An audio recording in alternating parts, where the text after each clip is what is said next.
നമസ്കാരം.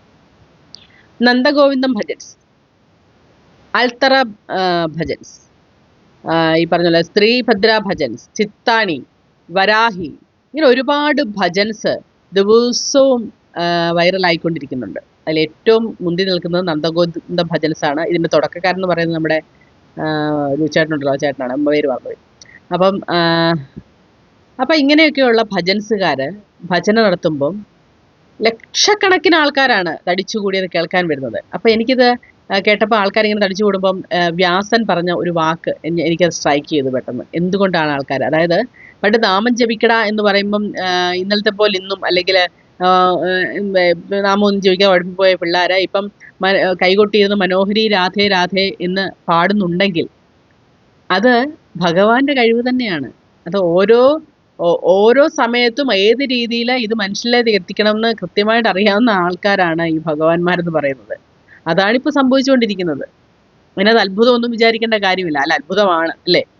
പാട്ടൊന്നും ഇങ്ങനെയുള്ള കാര്യങ്ങളൊന്നും കേൾക്കാതെ മാറി നടന്ന ചെറുപ്പക്കാര് ഇപ്പം ഇത് കേട്ടിട്ട് തടിച്ചു കൂടുന്നെങ്കിൽ അതൊരു മഹാത്ഭുതം എന്നേ പറയാൻ പാടുള്ളൂ അല്ലേ? അതൊരു മഹാത്ഭുതം തന്നെയാണ്. അതായത് സൂചി കുത്താൻ ഒരു മണ്ണിട്ടാൽ ഇറങ്ങാത്തത്ര രീതിയിൽ ആൾക്കാർ തടിച്ചു കൂടുന്ന സ്ഥലങ്ങളാണിപ്പം നന്ദഗോവിന്ദ ഭജൻസ് ഇവിടെ വന്നാലും അല്ലേ? അതൊക്കെ നമ്മൾ ഓരോ ദിവസം കണ്ടുകൊണ്ടിരിക്കുന്ന കാര്യങ്ങളാണ്.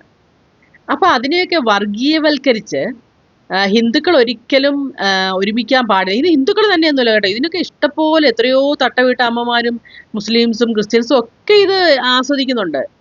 അത് നമ്മുടെ കേരളത്തിൻ്റെ തനതായ ഒരു പാരമ്പര്യം തന്നെയാണ്. ഹിന്ദു മുസ്ലിം ഐക്യമെന്ന് പറയുന്നൊരു, അത് തകർക്കാനായിട്ടാണ് ഈ രാഷ്ട്രീയക്കാരൊക്കെ ഈ പറഞ്ഞ പോലെ വർഗീയത പറഞ്ഞ് നമ്മളെ കുത്തിത്തിരിച്ച് നമ്മളെ മാറ്റുകയാണ് ചെയ്യുന്നത്. അതിൻ്റെ ഒന്നും ഒരാവശ്യവുമില്ല.